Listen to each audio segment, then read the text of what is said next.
Na exposição de motivos do Paulo Guedes, ele fala que tem um rombo no Brasil e que esse rombo está na Previdência e que a Previdência está fazendo aumentar a dívida pública. Mentira! O que é que tem aumentado a dívida pública? Os mecanismos que geram dívida, principalmente a política monetária do Banco Central, que produziu a crise. O que produziu a crise no Brasil, minha gente? Nós não tivemos aqui a quebra de bancos, que foi o que provocou a crise nos Estados Unidos. Todo mundo lembra do Lehman Brothers e dos outros bancos que iam quebrar, mas o Fed injetou 16 trilhões de dólares, mais de um PIB, nos bancos e não deixou que eles quebrassem. Isso não aconteceu aqui no Brasil. Aqui os bancos lucram mais do que qualquer lugar do planeta. Nós não tivemos adoecimento da população, nem peste que impedisse nosso povo de trabalhar. Não tivemos quebra de safra, pelo contrário, temos batido recorde de safra. Não tivemos guerra. Que crise que aconteceu aqui no Brasil? Que derrubou o PIB em mais de 7% em apenas 2 anos. Levou inúmeras empresas a quebrar e provocou desemprego recorde. O que explica o cenário de crise se nós temos 4 trilhões de reais líquidos em caixa?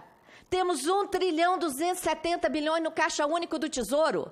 Dinheiro de arrecadação que não pode ser gasto por causa da infame PEC do teto e de dinheiro de título emitido além do necessário para formar colchão de liquidez.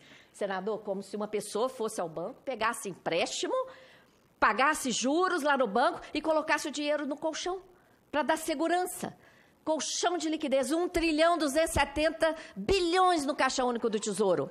1,130 trilhões no caixa do Banco Central, remunerando a sobra de caixa dos bancos. E 1,5 trilhão em reservas internacionais. 4 trilhões. E, além disso, somos a 9ª economia do mundo. Ricos em todos os sentidos. Temos aqui nióbio, petróleo, água, terra, todos os minerais. Como é que essa crise foi produzida? Olha só, nós tivemos esse dado, esse gráfico é do Tesouro Nacional.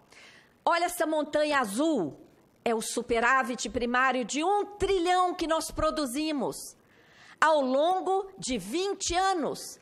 1 trilhão de superávit primário. De repente, olha lá a inversão, senador, sem que tivéssemos tido aqui no Brasil nenhum dos fatores que produzem crise no capitalismo. Olha o comportamento das contribuições da Seguridade Social. Recorde. Todos os anos sobravam dezenas de bilhões de reais na arrecadação das contribuições sociais. O sistema de seguridade social brasileiro é altamente sustentável. Foi sustentável desde a Constituição Federal até 2015, inclusive, sobraram dezenas de bilhões de reais. E esse dinheiro não foi poupado para eventuais períodos de crise, foi desviado por meio da DRU, principalmente, para pagamento de juros e para cumprir a meta de superávit primário. De repente, as contribuições não deram conta e o governo teve que completar. Mas nem aí há que se falar em déficit. Quem fala em déficit, senador, nunca leu o artigo 195 da Constituição, que prevê a participação dos orçamentos públicos e o conjunto de contribuições sociais. Durante décadas, até 2015, inclusive, os orçamentos públicos federais nem precisaram contribuir. As contribuições foram mais que suficientes, tá? Só a partir de 2016 que o orçamento federal teve que contribuir, tá? E houve muita sobra. A arrecadação vinha subindo também. De repente mudou, tá? De 95 a 2015, enquanto produzíamos aquela montanha de 1 trilhão de superávit, a dívida explodiu. Saiu de 86 bilhões em 95 para 4 trilhões em 2015. O que fez a dívida crescer, então? É evidente que não foram investimentos e gastos sociais, porque estávamos produzindo superávit primário. O superávit é a sobra de recursos depois de pagas todas as despesas com a manutenção de todos os poderes, Executivo, Legislativo, Judiciário e Ministério Público, e depois de pagas todas as despesas com todos os serviços prestados à população. Sobrou 1 trilhão. E a dívida pulou de 86 bi para 4 tri. Por quê? por causa dos mecanismos que geram dívida. Olha onde está o déficit. Enquanto produzíamos superávit primário, o Banco Central produzia déficit nominal, brutal, por causa dos juros abusivos que são praticados no Brasil, os maiores do planeta, e outros mecanismos. Olha lá o déficit do Banco Central. Esse outro gráfico, nós colocamos o juro para mostrar que o déficit é produzido pelos juros e não pelo gasto com a Previdência Social. Previdência não é problema, é solução. Um dos mecanismos mais escandalosos que produziram esse déficit é um mecanismo ilegal, praticado pelo Banco Central, que remunera diariamente a sobra de caixa dos bancos. Esse mecanismo, ao mesmo tempo, gerou 1 trilhão e 200 bilhões da nossa dívida interna para remunerar a sobra de caixa dos bancos. Olha que absurdo, senador. A montanha de 1 trilhão e 200 da nossa dívida são títulos que são trocados com os depósitos voluntários que os bancos fazem de sua sobra de caixa no Banco Central. O Banco Central entrega título para os bancos.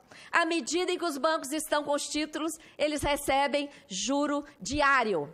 Esse mecanismo gerou um rombo de 754 bilhões de reais nos últimos 10 anos. Esses valores foram tirados do balanço do Banco Central e não está nem atualizado. Se atualizar, está aí o trilhão que o Guedes quer, senador. Então, senadores, um recado aqui para o ministro Guedes. Não precisa destruir a Seguridade Social. Ele quer 1 trilhão? Pare de remunerar a sobra de caixa dos bancos, tá? Que ele tem 1 trilhão. Mas essa operação, além de gerar dívida, além de gerar rombo, arrebentou com a economia e produziu a crise. Por quê? Produz escassez de moeda. 1 trilhão e 200 é quase 20% do PIB que está esterilizado no Banco Central. Esse dinheiro tinha que estar no caixa dos bancos, remunerando, emprestando para as indústrias que quebraram. Isso aí gera escassez de moeda. O raciocínio, ao contrário, fica mais fácil. Senador, o que o senhor acha que aconteceria? Senadores, o que os senhores acham que aconteceria? Isso. Se o Banco Central parasse de fazer essa gracinha para os bancos e remunerar sua sobra de caixa. O que o senhor acha se o Banco Central falasse, bancos, tomem aqui o seu trilhão. Os senhores acham que os bancos iam ficar com esse dinheiro na gaveta, como o Banco Central fica? De jeito nenhum. O que os bancos iam querer fazer? Iam querer emprestar esse dinheiro. Para emprestar, o que eles teriam que fazer? Diminuir o juro. Então, juro de mercado é essa indecência aqui no Brasil, porque o Banco Central garante a remuneração de toda a sobra de caixa, diariamente, de forma cumulativa. E foi isso que provocou a quebradeira de empresa. A desculpa de que esse mecanismo é para controlar a inflação foi desmascarado em 2017. Em 2017, nós tivemos deflação. O IGP foi negativo. E se fosse verdade que essa operação é para controlar a inflação, o que o Banco Central teria que ter feito no momento de queda da inflação? Teria que ter desovado moeda. E o que aconteceu com o estoque dessas operações? Bateu recorde. Atingiu 1 trilhão 287 bilhões em outubro de 2017. Diante desse escancaramento aí da mentira, o Banco Central correu e apresentou ao Congresso o projeto de lei 9248 de 2017, um projeto de lei de um artigo só, que cria o depósito voluntário remunerado, para legalizar o depósito voluntário remunerado, que é o que já está sendo feito com essas operações. Então, minha gente, é aí que está a fabricação da crise. O déficit não está na Previdência, o déficit está no Banco Central, que produziu a crise com o juro elevadíssimo, com a remuneração da sobra de caixa dos bancos, com os indecentes prejuízos de swap cambial, que de setembro de 2014 a setembro de 2015 geraram resultados negativos de 207 bilhões. 207 bilhões teria dado para dobrar todo o orçamento anual da educação e da saúde naquele ano. Mas foram para o ralo do swap cambial. O que aconteceu nesse ano? A dívida cresceu 732 bilhões de reais em apenas 11 meses e o investimento federal foi menos de 10. Todo o crescimento da dívida foi para pagar o rombo do Banco Central. O PIB vinha crescendo desde 2005, em média 4% ao ano. De repente, 2015 também caiu. Então, nós vimos, de repente, em 2015, produzíamos superávit, paramos de produzir, passamos a produzir déficit. A arrecadação virou, o superávit da Seguridade virou e o PIB virou, sem que tivéssemos tido aqui no Brasil nenhum dos fatores que produzem crise que foi provocada pelo Banco Central. Enquanto a economia brasileira arrebentou, as empresas quebraram, provocaram enorme desemprego, o que aconteceu em 2015? O lucro dos bancos foi recorde. Foi 96 bilhões. E eles ainda fizeram uma provisão de 187 bilhões, o que sai do lucro. Então, o lucro dos bancos teria sido 300 bilhões, no ano que o PIB caiu e que toda a economia definhou. Banco não produz riqueza. É evidente que existe um mecanismo que transfere recurso para o setor financeiro. E esse mecanismo é o sistema da dívida, principalmente por meio da política monetária do Banco Central. Então, senador, concluindo, fazendo uma análise sistêmica do que eu falei até agora, a política monetária do Banco Central produziu a crise, e aí a crise tem justificado as medidas restritivas que só favorecem aos bancos, como a PEC do teto, que deixou o gasto com a dívida de fora, a reforma trabalhista, que infelizmente já foi aprovada com a desculpa da crise, agora a reforma da Previdência e as privatizações. Todo mundo já ouviu o ministro Guedes falar na televisão que a crise está insustentável, tem que privatizar tudo para pagar o prejuízo. E querem autonomia do Banco Central, para que o Banco Central fique imune para praticar essa política monetária suicida, tá?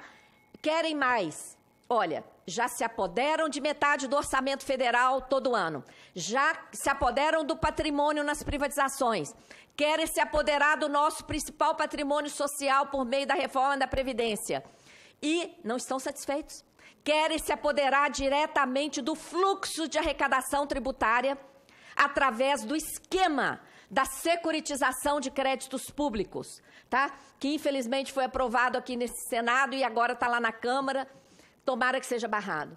Quando olhamos em perspectiva, os principais gastos federais, olha lá embaixo o gasto com pessoal, ali o gasto com previdência, o gasto que está indisciplinado precisando de reforma é o gasto com a chamada dívida pública.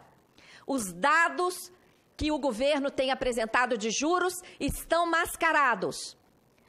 A maior parte do juro está sendo contabilizada como se fosse amortização.